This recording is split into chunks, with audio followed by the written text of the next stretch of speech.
a lot of times clinicians don't notice and don't focus on the energy they give out to the public and to the people that they talk to. That's a huge thing with me, and it's scientific as well too, where you walk into a room, you sense a certain type of energy. And I do believe that when we discuss about money, people's energies shift either from confidence to shame to fear, or from fear, shame to confidence. This is Therapist Clubhouse, a podcast for private practice entrepreneurs. I'm Annie Schusler. This week, I'm talking to Ernesto Segismundo, a private practice entrepreneur in Southern California. Listen as Ernesto talks about running a group practice, money mindset issues, and helping therapists create videos to market and serve in their therapy practices. Ernesto, welcome to Therapist Clubhouse. Hello. Hello. I want to talk to you about your entrepreneurial journey and two parts of it. So I want to talk to you about your private practice. So you own a group practice called CAV Family Therapy, and then you're also a video producer for therapists. So I want to first ask you about your therapy practice and then switch gears to talk about your video work. So yeah, how long have you been in private practice and who do you see? Yeah, I've been in private practice since 2000, seriously in 2013. And so I started a solo practice back then, and I was definitely struggling trying to get clients in. It wasn't until I believe within that year as well, 2013, that I decided to go into group practice. I know it was a huge jump just because I started implementing videos to attract clients. And so with now I've got a private group practice called CAV Family Therapy that has grown tremendously, and I'm expanding to another location. So currently I've got 2 locations, and I'm expanding a little bit more to a third location, more in the down south of California. Oh, beautiful. Yeah. And so I'm jumping right into money because people love to know about this stuff and we often don't talk about it. What do you charge and what do the clinicians in your practice charge? This is a really hot topic for me. I remember when I first started a private practice, therapists tell each other, there's a certain amount that you have to charge within the community, right? And so at that time, I was charging between $55 to $110. And so I thought I wasn't making that much money, especially in California. So, I actually went through a process just recently, within a year and a half or so, a process of revisiting my story, my money narrative, my family of origin story on their relationship on money. Once I started understanding that journey and that story that's so ingrained in my head, I started comparing what other clinicians were charging and telling me during that time on how to charge and what to charge. I noticed that a lot of my money relationship was based on fear and shame. And in my culture, especially in the Filipino culture, and I grew up in Hawaii, that if someone is asking for help, you do not charge them for money. You don't charge them an insane amount according to them, that money. So I had to come to grips with taking care of myself via the fee that I charge, and also try to make peace and forgive my money story, or people that told me a certain type of money narrative throughout my life. And I was wondering, every year I make 6 figures, right? Over 6 figures, but I wasn't seeing that money because it's my business. And so I wasn't managing it well because my relationship with money was based on fear and shame. Okay. And so what did you find when you were able to shift that? What did you find changed in your business? I think what dramatically changed was my relationship with my clients and my employees. I noticed that my employees, so right now, my fee for a session at this moment, I'm actually raising it next year, is $165. It took a lot out of me to say $165 to current clients. Oh, so you did it? You changed your fee with current clients? I did. I did. Yeah. Just within a year or so, I just made a decision. You know what? I have to challenge this. So I raised it. I noticed that one, my clients responded well, that they didn't even shift. They did not even flinch at the fee. And the energy that I was giving prior to 110, 155, I noticed that was an energy of fear and shame, right? And I didn't notice that was the energy I was giving out to my clients. And so, of course, they're going to be anxious about the fee. But now, because of the strong of the energy that I give them of, okay, I'm going to provide you the highest level of care with this fee, my relationship with my clients changed. Now, the way that it also changed with my employees at this moment is because they also were told a certain type of story, money story, in their personal world. And so I remember the first time I told one of my clinicians who's a PhD, a PsyD, and he said, I asked him, how much would you want to charge your clients? He says 130. And I was like, what? And this guy is licensed, he's a doctor, he's a professor, he's got so much to offer the community. And so I told him, you need to bump that because I'm charging more than you are, especially with the area. So that's what I noticed. My relationship with my clients shifted. I noticed that a lot of my clients are coming in consistently during that time, and they find a level of confidence. And I find myself also matching the level of care with my clients. Interesting. So you've noticed when your energy and your story shifted, then something was able to happen with your clients differently. Instantly. And money is just energy exchange, right? It's money, it's energy exchange. And so I think a lot of times clinicians don't notice and don't focus on the energy they give out to the public and to the people that they talk to. That's a huge thing with me. And it's scientific as well, too, where, you walk into a room, you sense a certain type of energy.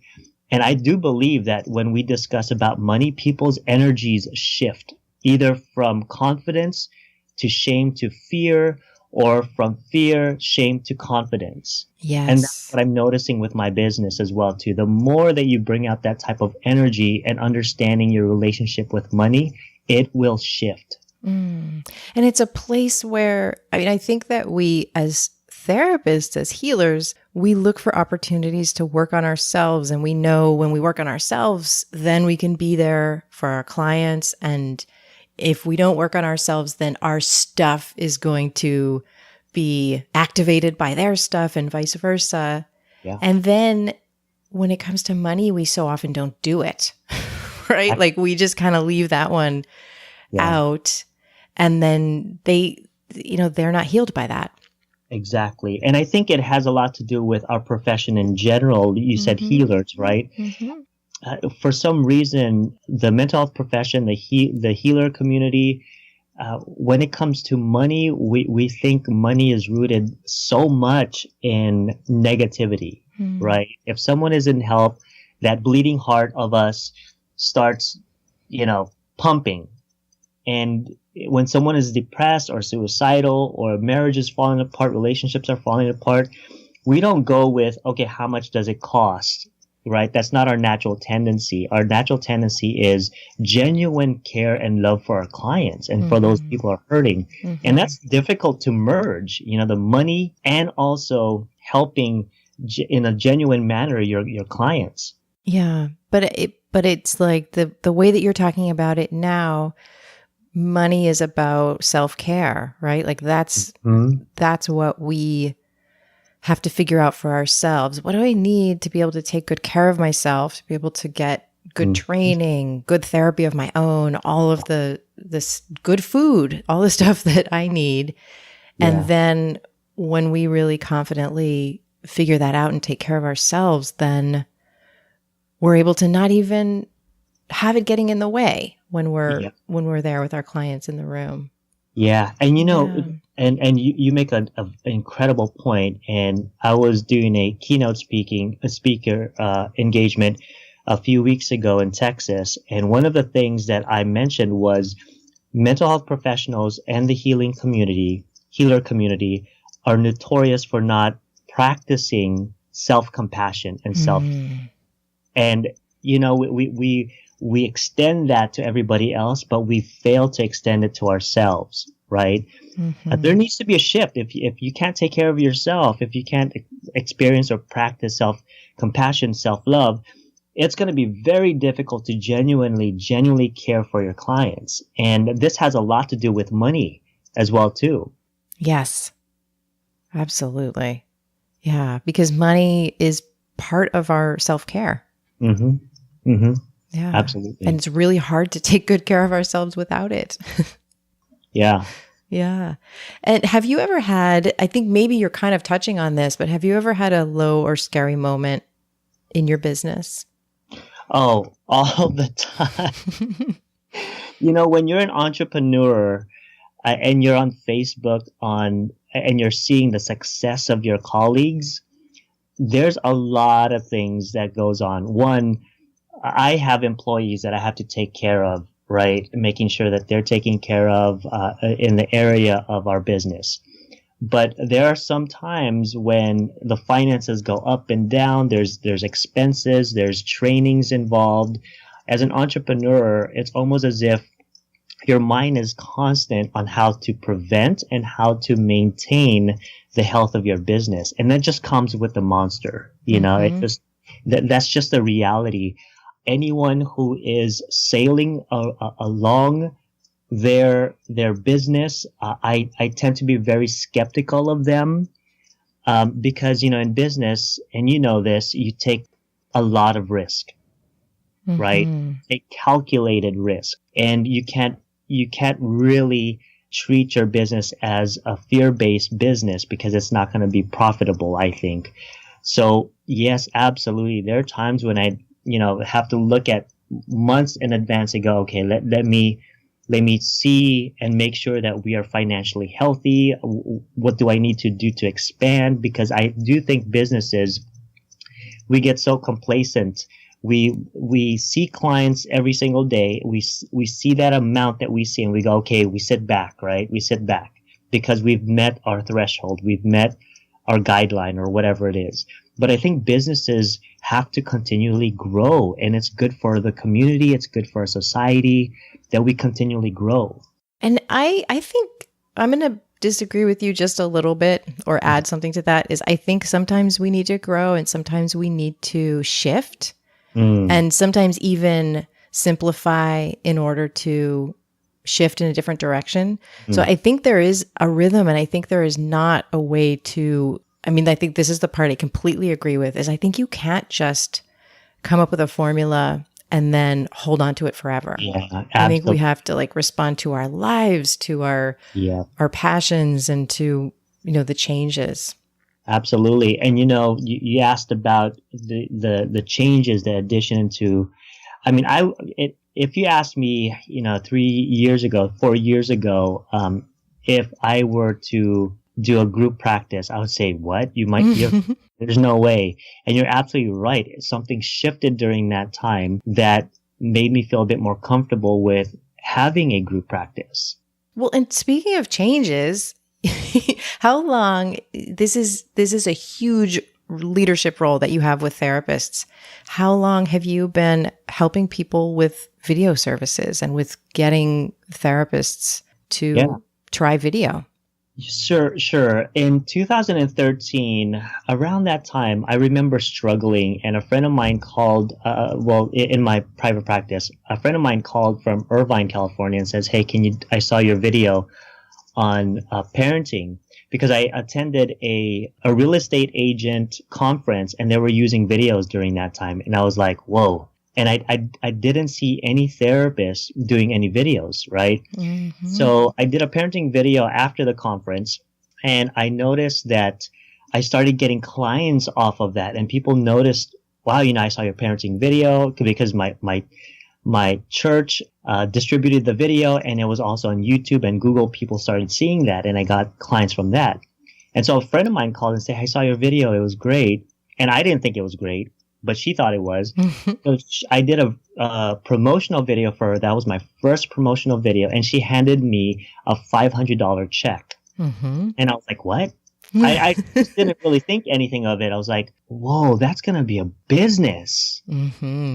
And because mental health professionals, our profession has certain language, we have certain red tape, we have certain ethical and legal guidelines that we have to follow. We can't just put a video out there. There's some things that we have to follow. And because I speak the therapist language and understand the therapist and legal and ethical issues, I'm able to identify what can we put on camera and what we can't put on camera. Oh, excellent. And so then, because you're able to hold that container, then I'm imagining that helps people just be much more free and feel safe to express themselves. If you ever have done a promotional video by yourself or a videographer who does not know our profession, you're constantly in your head going, okay, should I say that? Or else, what will our board think, right? What our profession is going to think about it. So I'm in that mix. I've taken the legal and ethical classes. I've taken the advertising classes, and I'm also a student of the videography world. So I can merge the two, especially with marketing. There's some things that we can do to market. There's some things we can't do in marketing, and that's just the reality. So in the area of videography, I mix the art of videography with the legal and ethics of videography or profession, and also the persona of the therapist. I combine all of those three to create a story to put on your website. And so I like to talk about superpowers, and your videos are really helping people highlight those, that you're not just focused on the content, but you're focused on them bringing their personalities forward. Yes. When I teach, so there's two things I teach. I actually provide the promotional videos for therapists, right? But I also love it when therapists step outside of their comfort zone and do their own video blogs, meaning you just put your cell phone on a stand, press record, and just talking about your niche.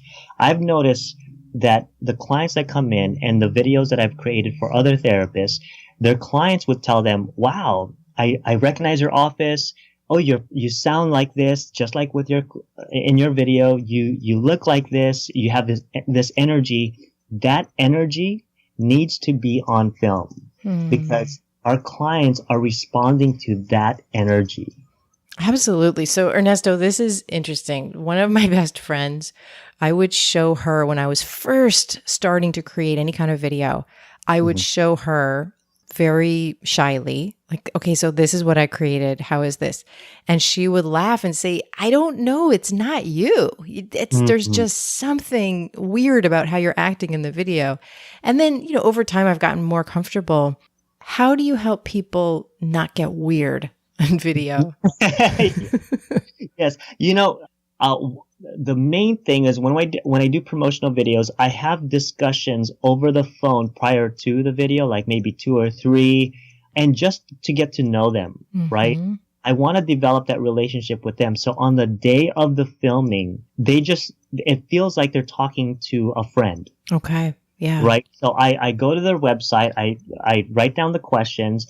I give the questions to the clinician prior to the filming date, just to get familiar. But I tell them, do not script it out, because once you start scripting it out, you start getting into your heads, right? So just like you're interviewing me right now, all you have to do is turn on the camera, record that, and you're going to get this personality. The voice, the sound, the energy that you're feeling right now from me is what I'm recording. And I do an interview style because that is the most effective in getting out the personality of the clinician. Oh, great. Would you recommend, if someone's doing like a video blog, that they try to use that same technique? Yes. Okay.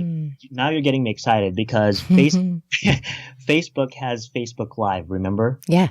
Okay. So clinicians who are deathly afraid of being on camera by themselves, invite your friends or invite your fellow colleagues to have a discussion just like this with them, right? Like last night, Dr. Robert Pate, who is one of my employees here, we did a discussion on couples counseling. We just went back and forth. And that's it. That's our video.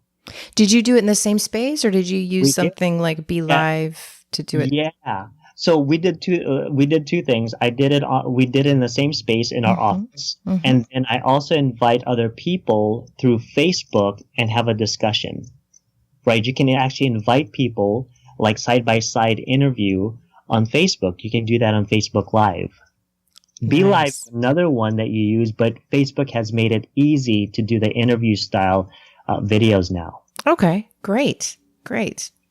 They're realizing that they need to do that. Good. Yeah. Yes.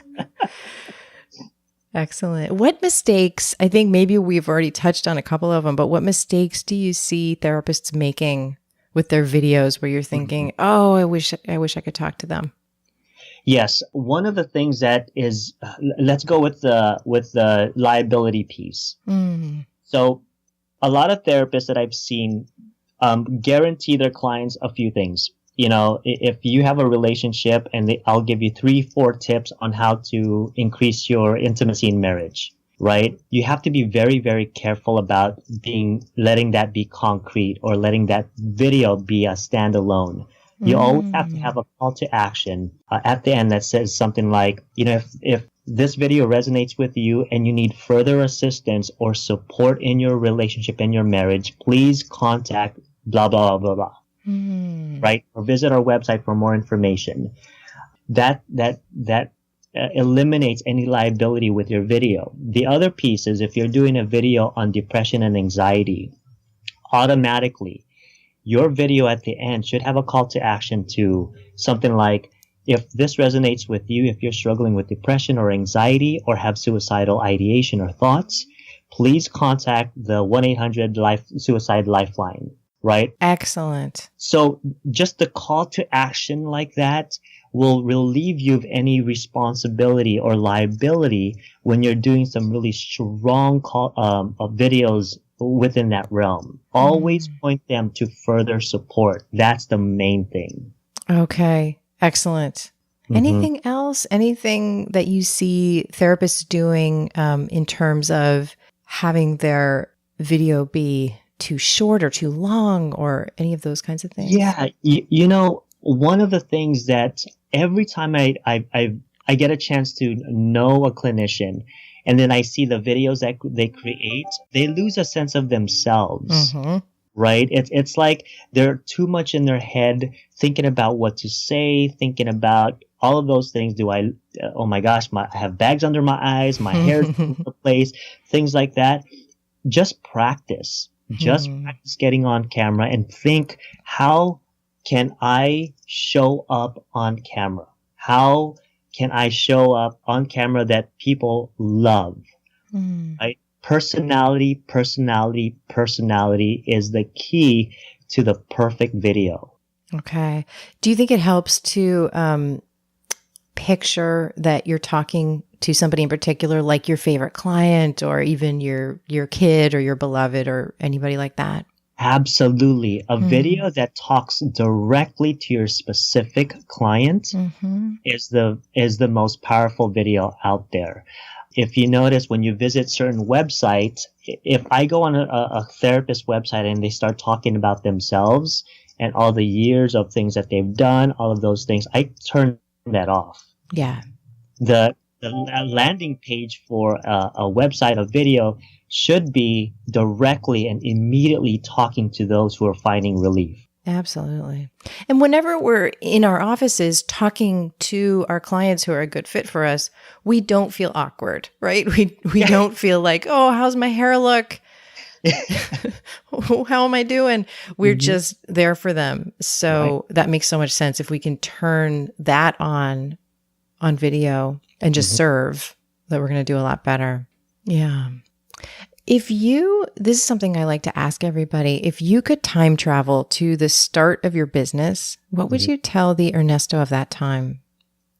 Oh, that is such a profound question, just because I've thought about that a lot. Contrary to popular belief, I had a lot of insecurity about myself. I think if I were to go back in time, I would do therapy on me. I would say, relax, You got this. You're good.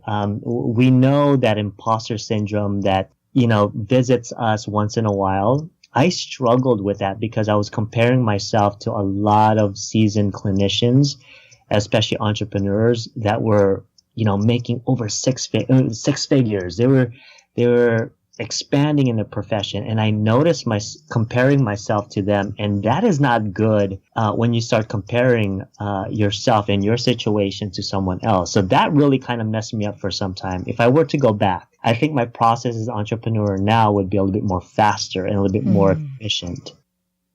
Yeah. And so you would really, I think this advice is so important for all of us to really keep our eyes on our own page. Yeah. And that comparison trap can be so debilitating.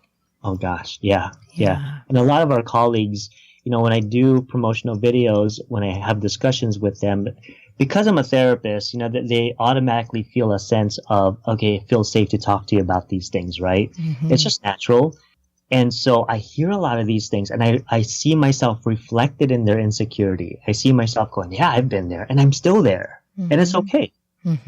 Yeah. Will you help me with a listener question? Yes. Listener question. So this is a question that I actually asked our mutual friend, Patricia Young, when she was on the podcast, and she was talking about what a great job you did on her welcome video. So this person asked, I'm considering adding a welcome video to my website. How long should it be and what should it include? Should I pay someone to create it, or can I do it myself? Now, my answer to that is yes, you can do it yourself. We've got cell phones now that are just high-powered video camera and audio camera. It's just amazing. I tell people that our phones now, I believe, are made by aliens. It's amazing.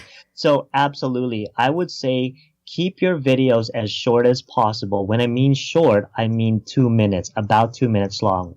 The reason for that is that if you put that introduction video on your website, 2 minutes is forever to Google. So if people are watching your video, engage with your video on your website actually becomes stronger. Here's another research. If you have a video on your website, it's 55 times more likely to end up on the first page of Google. And we know that people don't go on the second page. They stay on the first page, right? Yes. So videos is a way to go organically to get your videos up there, 2 minutes long. Now, what's included in your video is the first 5 to 10 seconds of your video needs to talk directly to the pain and the strengths of your clients or your target audience. So let me just give an example. If I'm to do a video, I would say something like, hi, my name is Ernesto. I'm a licensed marriage and family therapist, and I'm very passionate about working with couples who really want to develop their intimacy, but for some reason, there's a traumatic event that happened in their life, and they lose sight of what matters in their relationship. I would say something like that as a catcher. Boom, they're in. Yeah. That's it, right? Yeah. 5 seconds, 10 seconds, just practice that over and over and over again as your intro and just capture them. So that I would say the first 5 to 10 seconds is crucial in grabbing the attention psychologically, emotionally, and visually your clients. Excellent. And you're saying 2 minutes. And what do you think about, I've sometimes heard 1 minute to 1 minute 30 seconds. Do you think 2 minutes is stronger because it gives people more time to engage? Actually, for promotional videos, the shorter the better. And like I said, when I say it's shorter, within the 2 minute range. If you can get to 30 seconds telling a story, like, when we see those commercials, perfect. Oh, okay. Right? So it can be shorter, but definitely not longer. Okay. Absolutely. Now, for video blogs and video interviews just like this, like Facebook Live, if you go on Facebook and do an interview, I would say stay as long as you can. Because here's the thing, when people are on Facebook or Twitter, the Periscope, Instagram now have live streaming videos, people are scrolling through those videos, right? And you can get lost. So if you do a 1 minute video, someone after that will jump in after 1 minute and you lose the engagement, right? So I would say stay as long as you can, ask questions just like this, and just engage your audience. Okay, great. Yeah. And I would say like with I mean, I am absolutely not an expert on this, but so I'm just speaking from what I've recently been experiencing to speak to the people who are showing up early, saying, "Oh, I see you," and, ask a question or something like that. Yes, and you make a very good point where people love to be recognized on live streaming video because they think you're a celebrity, right? You continue doing that. I remember when I got an email from you, I was like, oh my gosh, it's Annie. So when you recognize them on social media, it really develops loyalty and relationship. I think number one marketing tool is relationship building. And I think that's very powerful because it's genuine, right? Absolutely. Yeah. Yeah. And you've been so great at that with your Facebook group and with just being so generous with the community. Yeah. There's so many really incredible people that I've met, and they inspire me every single day. And especially when they do video blogs and they say something like, oh my gosh, I just did a video blog. I blow that up. I'm like, oh my gosh, congratulations, because I know the fear. Yeah. Yeah. And the vulnerability. Yeah. Excellent. So what is the very best place for therapists to find you and throw compliments at you? Oh, wow. Thank you. I'm all over social media. Just Google my name, my first name, and I can also give you the link to my Facebook page and also my Facebook where I invite people on. I've developed a Facebook where it's only colleagues, students, other clinicians, therapists, and I engage with them through social media like that. They can also visit my website. I've got a Twitter account, and also, send me an email. Say what's up. Would love to develop a relationship with you. That would be a great way to do it. And if you're in the Southern California area, I love having lunch. I'm a foodie, and also, coffee. Yeah, invite me out. That'd be great. Oh, that is fantastic, Ernesto. That's really generous. Because you're a celebrity. You really are. Thank you so much for this advice and also for sharing your personal story. Absolutely. Thank you so much for having me on. Such a pleasure. Here's an idea to try. Idea to try. Improve your About page. Your About page is the second most important page on your website. It's usually the second place that people go after they've checked out your homepage, and then they decide whether to call you or to click onto another website. So I'm going to help.